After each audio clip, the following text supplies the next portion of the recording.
Dice Ursula von der Leyen que Europa debe prepararse para la guerra. Lo dijo durante la última sesión plenaria del Parlamento Europeo en Estrasburgo. Una sesión en la que sus señorías citaron a Churchill, Chamberlain, Kissinger o Eisenhower, y sin ruborizarse.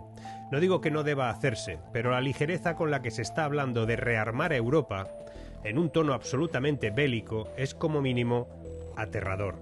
Es evidente que Europa ha entrado en modo preguerra. Tras décadas, ahora mismo se vuelve a hablar de tropas, tanques y escudos antimisiles en el corazón del continente. La novedad es que ahora hay un precio inicial, el que alcanza los 800.000 millones de euros. Un monto que todos los gobiernos de cada uno de los países implicados insisten que eso no va a afectar a las políticas sociales y que hay margen para incorporarlo a los presupuestos generales del Estado de cada uno de ellos. Nos deben tomar por ganado. Y no digo que no sea necesario, repito, pero sería bueno que nos indicaran qué supone insertar ese nuevo gasto en las endeudadas economías del continente. ¿Qué significa? ¿Más deuda? ¿Más impuestos? ¿Ingeniería contable? ¿Magia? Es evidente que no nos lo quieren contar. Y esa es la gran diferencia con el momento histórico al que más se parece lo que estamos viviendo ahora. En 1914, todo se derramó. Se consideraba un antipatriota aquel que no veía positivo entrar en una batalla puntual que a todas luces conducía a una guerra mundial. La diferencia es que en aquel momento se hablaba claro. A pesar de la espiral que supuso la explosión de aquella masacre, todos sabían que eso era lo que estaba fabricándose. Y ahora no. Ahora se utilizan eufemismos, frases Disney y directamente mentiras. Quédate, porque vamos a buscar los paralelismos históricos entre 1914 y lo que vivimos actualmente. No como aviso de que se vaya a repetir un cataclismo similar, sino como advertencia de que dejarse llevar por la opinión fabricada ahora mismo es un error que puede salirnos muy caro. No estamos ni en el mismo lugar ni en las mismas circunstancias.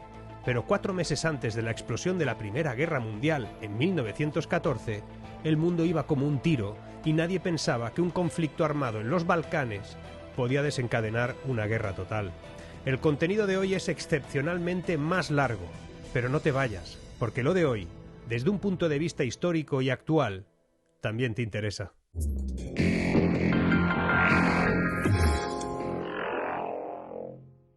Vamos a buscar algunas similitudes entre 1914 y 2025. Repito que no es para alarmar, sino para comprender que a veces la historia nos ofrece las claves de lo que sucede o puede suceder.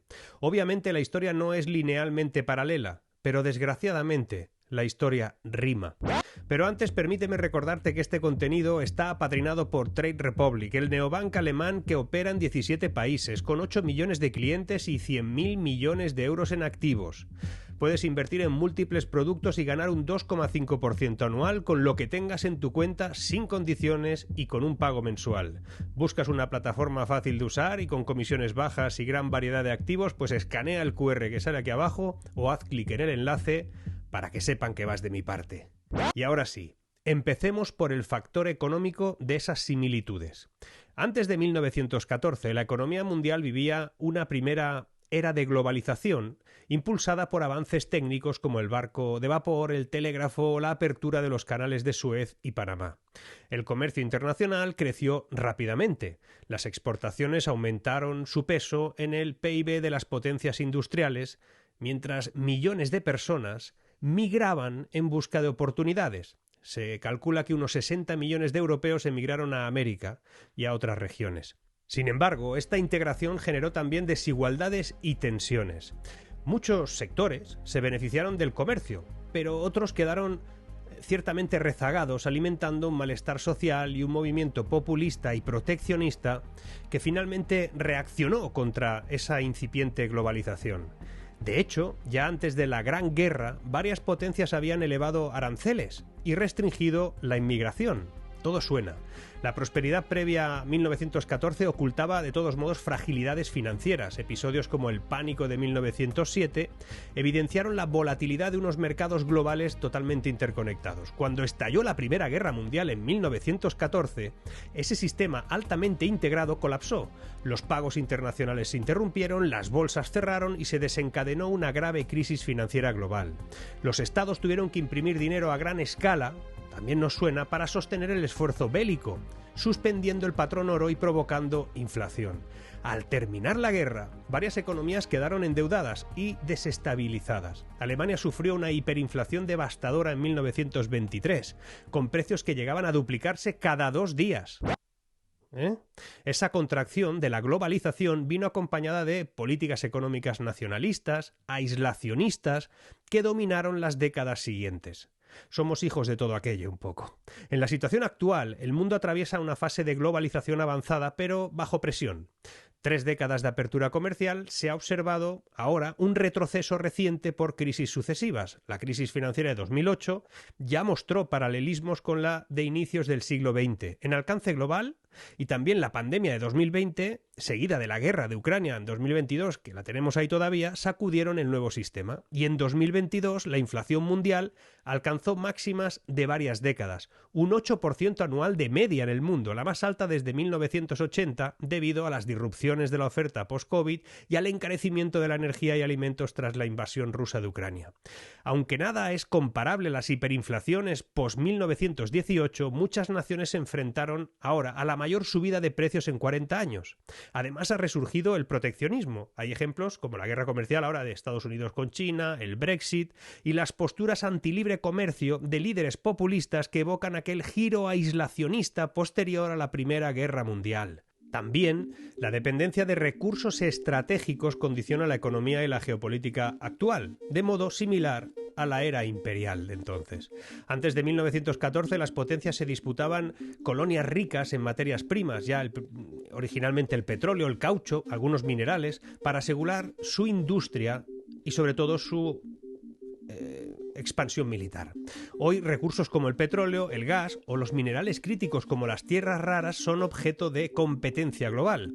La guerra de Ucrania está evidenciando la dependencia europea del gas ruso, un arma geoeconómica de Moscú que usó para presionar a la Unión Europea y forzó a Europa a diversificar urgentemente nuestros suministros energéticos. Del mismo modo, la concentración del suministro de semiconductores en Asia o en tierras raras en China nos recuerda que, al igual que en 1914, la escasez de nitratos de Chile puso en jaque a Alemania hasta el desarrollo del proceso que se llamó Haber-Bosch. Y hoy las cadenas de suministro globales pueden convertirse en factores de riesgo estratégico. Hay tantas similitudes. En suma, todo esto, tanto en 1914 como en la actualidad, vemos que las economías interdependientes son frágiles y están expuestas a crisis financieras sistémicas. En 1914 provocadas por la guerra, en 2022 por sanciones y conflictos, todo con efectos similares dada la integración global. Y también a vaivenes en la integración comercial. La gran diferencia es que tras 1945 se crearon instituciones internacionales, el FMI, el Banco Mundial, la OMC, para evitar colapsos como el que hubo entre guerras, entre la primera y la segunda. Y hoy existen mecanismos de coordinación económica que no estaban presentes, eso es cierto, en 1914. Aún así, la combinación de shock inflacionario, tensiones comerciales y búsqueda de autosuficiencia en recursos críticos, pues a mí me sugiere un paralelismo histórico preocupante, ¿no? Un posible retroceso de la globalización semejante al de los años 14 al 45, con riesgos de estanflación e inestabilidad que podría alterar el equilibrio del poder, tal y como ocurrió en la Primera Guerra Mundial, lo tenemos sobre la mesa. Y digo globalización y no globalismo, que como sabéis, son temas muy diferentes. Pues bien, hasta ahora hemos hablado de economía, pero en el plano político, la época previa a 1914 estaba marcada por un rígido sistema de alianzas internacionales y también por una intensa rivalidad entre potencias imperiales. Europa se había polarizado en 2 bloques antagónicos: la Triple Alianza, Alemania, Austria, Hungría e Italia, frente a la Triple Entente, Francia, Rusia y el Reino Unido. Estas alianzas defensivas obligaban a cada miembro a apoyar militarmente a sus socios, y así se creaba una especie de sensación de campamento armado listo para la guerra. El surgimiento del Imperio Alemán en 1871 había roto el viejo equilibrio de poder generado en base a Francia y Rusia, que sellaron su propia alianza en 1894. Y a su vez, el ascenso alemán, industrial, militar, inquietó a Gran Bretaña, que abandonó su aislamiento para acercarse a sus rivales tradicionales. Esa alianza anglo-francesa de 1904 y anglo-rusa en 1907 se generaron en vísperas de la guerra, donde Alemania y Austria-Hungría se veían rodeadas por potencias hostiles en ambos flancos, un miedo al encierro que alimentó la mentalidad belicista en Berlín. El ambiente político europeo de aquella época estaba enrarecido por ambiciones nacionalistas y por crisis internacionales que eran recurrentes. La rivalidad colonial, por ejemplo la crisis marroquí entre Alemania y Francia en 1905 y en 1911, la disputa entre Rusia y Austria-Hungría por la influencia en los Balcanes y el pan-eslavismo frente al pan-germanismo, esos grupos. Los líderes de las grandes potencias de aquella época, confiados en su fuerza, estaban dispuestos a arriesgar guerras locales para defender sus intereses nacionales. Esto también nos va a sonar. La opinión pública interna también jugó un papel. El auge del nacionalismo inculcó en las masas un fervor patriótico y una creencia en la superioridad de la propia nación, por el hecho de haber nacido allí, que presionaba a los gobiernos a no mostrar debilidad. Por ejemplo, sectores nacionalistas alemanes veían a Inglaterra como un obstáculo para sus ambiciones globales y empujaban a una confrontación abierta. Del mismo modo, en Austria, muchos deseaban castigar a Serbia para contener el nacionalismo eslavo, mientras Serbia, allí el sentimiento nacional exaltado, aspiraba a la Gran Serbia a costa del imperio austrohúngaro. Pues bien, ese clima populista nacionalista pre-1914, avivado por prensa sensacionalista y propaganda patriótica hacia la guerra, logró que se percibiera esa guerra como algo inevitable y hasta deseable por amplios sectores. Era todo muy loco, pero no se aleja tanto de algunas cosas que estamos escuchando. Tras la conflagración, el mapa político cambió dramáticamente. 4 imperios se derrumbaron: el alemán, el austrohúngaro, el otomano y el ruso, y emergieron nuevos estados-nación en Europa del Este, y potencias extraeuropeas como Estados Unidos y Japón, que ganaron protagonismo mundial. Pues bien, en la actualidad, tras la Guerra Fría, el orden político internacional ha pasado de la unipolaridad de fin del siglo XX, con el dominio absoluto de Estados Unidos, a una multipolaridad creciente, con varias potencias reclamando sus cuotas de poder e influencia. Estados Unidos sigue siendo, no lo vamos a negar, la principal superpotencia, a pesar de la deuda y sus líos. Pero se enfrenta al ascenso de China como nuevo gigante económico y militar, y de reemergencia de Rusia como actor desafiante. Esta no se la vieron venir. Esta transición recuerda en parte a la situación de principios del siglo XX. Por ejemplo, China podría compararse con la Alemania Guillermina como potencia revisionista, es decir, disconforme con el status quo y deseoso de mayor protagonismo global, mientras Estados Unidos y sus aliados tratan de contener ese auge similar como Gran Bretaña intentó contener a Alemania en su día. No es lo mismo, pero se parece. La rivalidad estadounidense en ámbitos comerciales, tecnológicos y militares ha llevado a algunos analistas historicistas, a advertir de una especie de trampa de Tucídides. Esta es la tendencia histórica a la guerra cuando una potencia emergente amenaza a la dominante. Por eso se cita el temor alemán al crecimiento de Rusia como factor en 1914 y se teme que un error de cálculo equivalente ahora pudiera ocurrir entre Washington y Beijing, por ejemplo. Pero bueno, esperemos que no. Por su parte, Rusia, heredera resentida de la antigua superpotencia soviética, ahora se opone a la expansión de la OTAN en Europa del Este y busca restaurar su esfera de influencia, aunque sea por la fuerza, como ha hecho en Ucrania. Esto ha llevado a una renovación de las alianzas occidentales, no sé si nos damos cuenta. La OTAN, que tras 1991 parecía relegada, pues recobró su razón de ser ante la agresión rusa, fortaleciéndose con nuevos miembros y mayor gasto militar. Aquí todo el mundo está gastando en lo militar. En Asia-Pacífico ha surgido una red de alianzas y asociaciones. Un Quad entre Estados Unidos, Japón, India y Australia.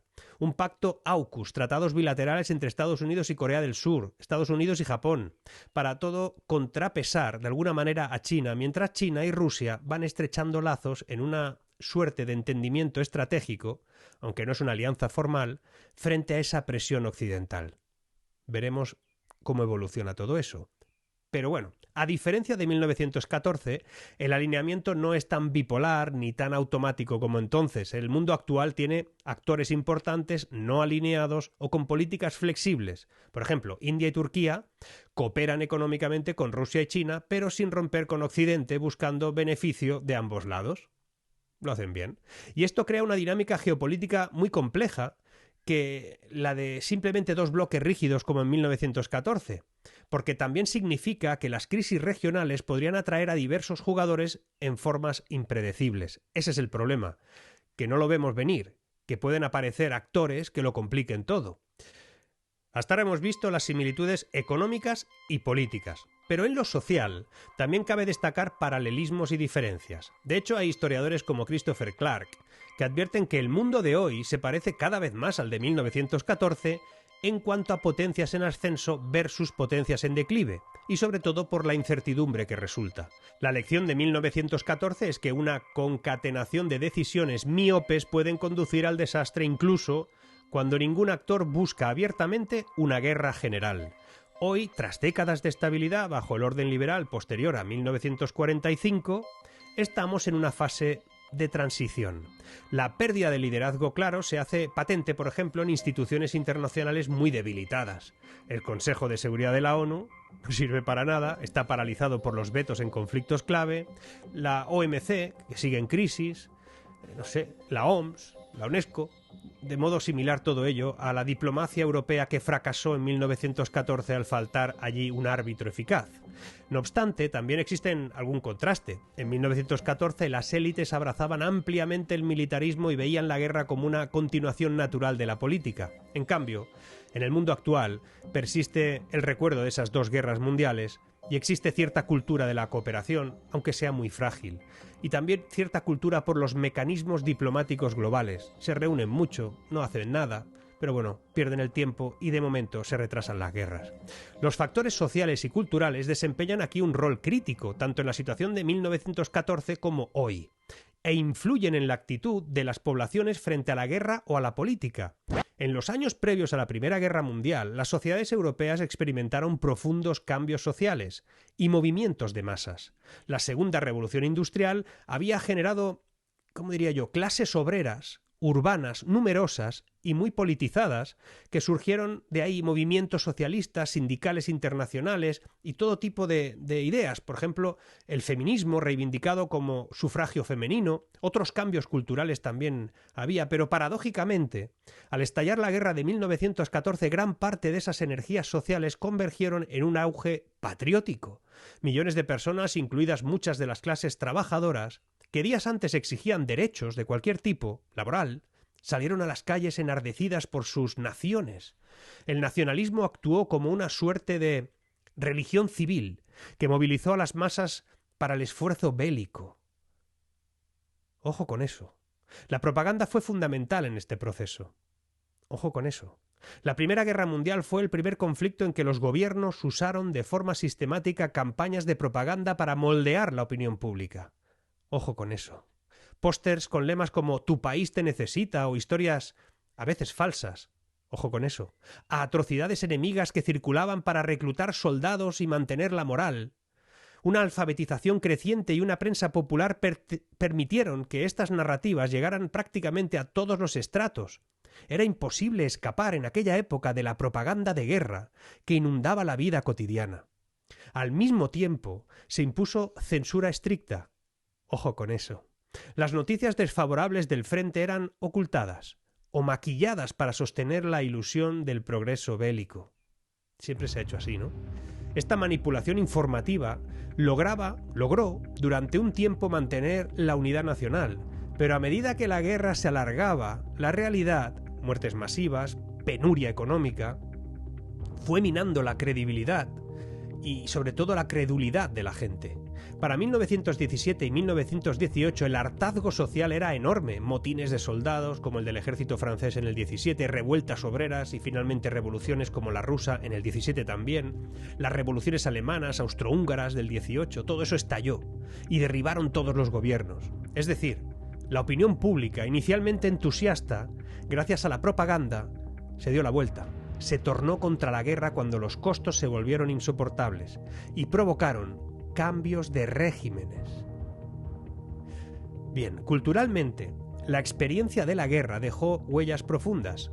Apareció una generación perdida, de jóvenes traumatizados, un desencanto con los viejos valores y una efervescencia artística e intelectual, como por ejemplo el expresionismo, el dadaísmo, el nacimiento del cine como medio de masas en los años 20, que transformaron las sociedades de posguerra.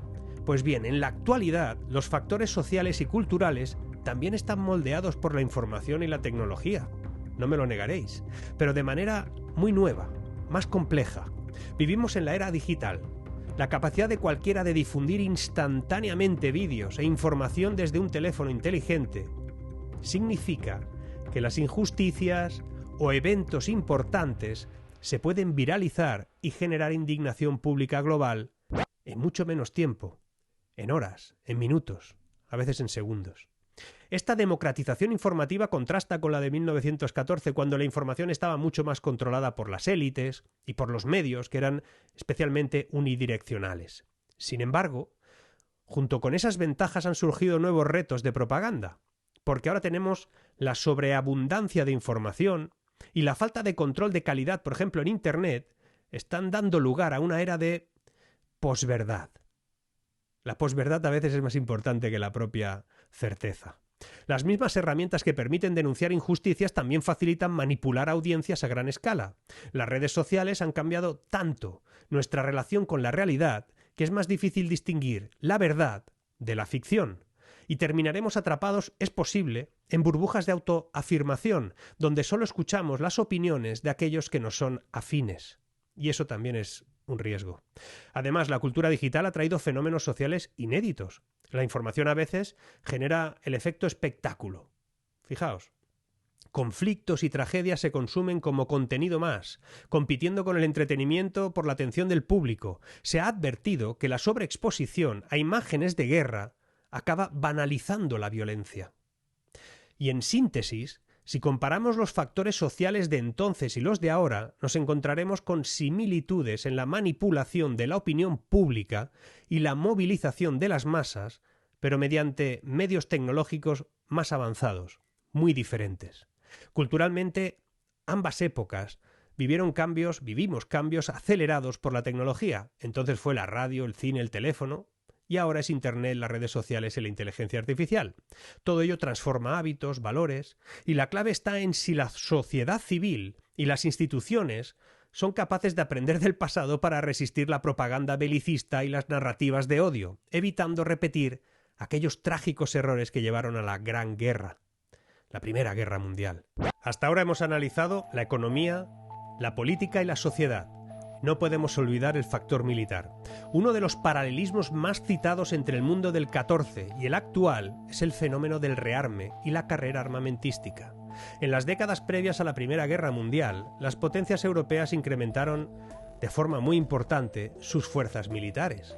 Entre 1900 y 1914, los presupuestos de defensa crecieron de forma exponencial. Por ejemplo, Alemania casi duplicó su gasto militar y construyó una poderosa flota de guerra que desafiaba la supremacía naval británica. Por su lado, el Reino Unido respondió con más acorazados, manteniendo un gasto naval que doblaba al alemán en vísperas de esa gran guerra. La carrera naval anglo-germana y el aumento de ejércitos de reclutas, se instauró el servicio militar obligatorio en la mayoría de los países, crearon un ambiente militar, de militarización como nunca antes se había visto en tiempos de paz. Europa en 1914 era un polvorín armado. Las grandes potencias poseían ejércitos de millones de hombres y planes de guerra muy detallados listos para ejecutarse en cualquier momento. El Estado Mayor alemán, por ejemplo, confiaba en su plan Schlieffen para derrotar rápidamente a Francia antes de que Rusia pudiera movilizarse, lo cual reflejaba una doctrina ofensiva muy agresiva. Todo esto nos va a sonar en breve. Al iniciarse la guerra, la rápida industrialización previa proporcionó arsenales masivos de armas modernas que convirtieron el conflicto en una matanza industrializada sin precedentes hasta el momento. Paradójicamente, muchos comandantes en 1914 subestimaron el poder destructivo de esas nuevas armas y esperaban una guerra corta y de movimientos cortos. En su lugar, la contienda degeneró en una guerra de trincheras, de desgaste prolongado, con escenas que anticipaban la brutalidad tecnológica que íbamos a tener durante todo el siglo XX.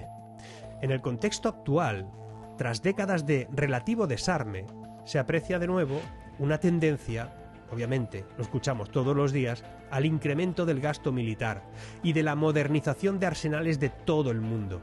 En 2023 el gasto militar global alcanzó un récord histórico, 2,44 billones. Ojo, de dólares. Las tres mayores potencias, Estados Unidos, China y Rusia, incrementaron sus presupuestos de defensa significativamente ese año. Y el plan rearme de Europa se suma ahora a ese dispendio. La guerra en Ucrania, en sí, presenta curiosas, lastimosamente, reminiscencias militares con las guerras mundiales.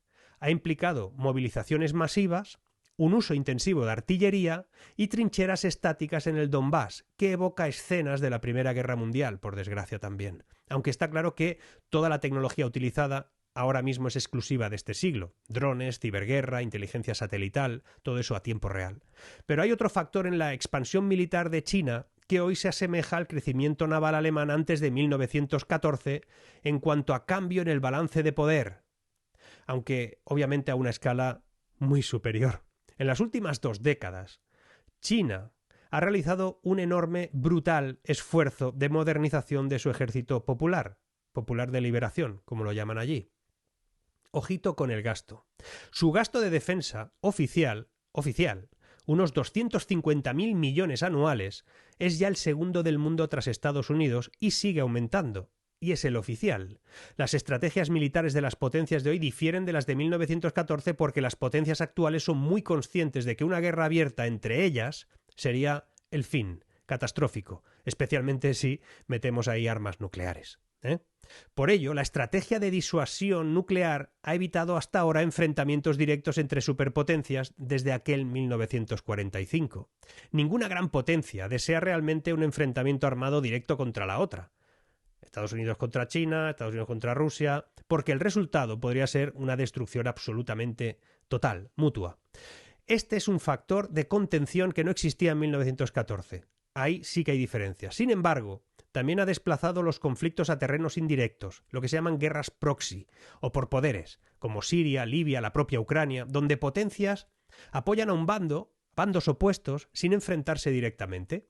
Así se hace como una especie de guerra híbrida, ciberataques, desinformación, guerra económica, que complementan las estrategias militares más tradicionales. Eso sí que pasa. Y las potencias actuales buscan ganar influencia sin cruzar el umbral que desencadene una guerra total.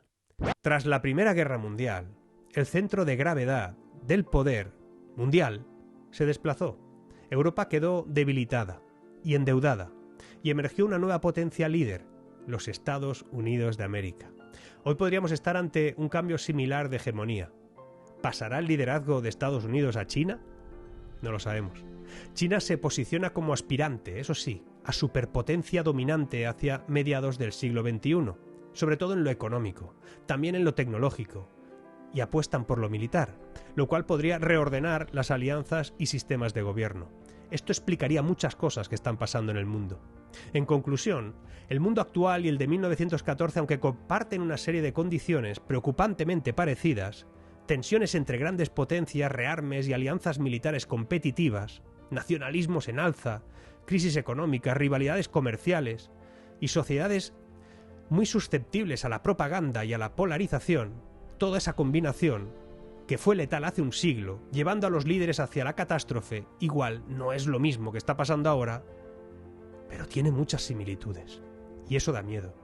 Fueron denominados aquellos políticos como los sleepwalkers, los caminantes dormidos. Está por saber si los que tenemos ahora son también sleepwalkers. Al comparar con la situación previa a la Primera Guerra Mundial, vemos que la historia no se repite. Exactamente no. Pero la historia, por desgracia, o por suerte, si somos capaces de reinterpretarlo y solucionarlo, la historia siempre rima. Seguimos.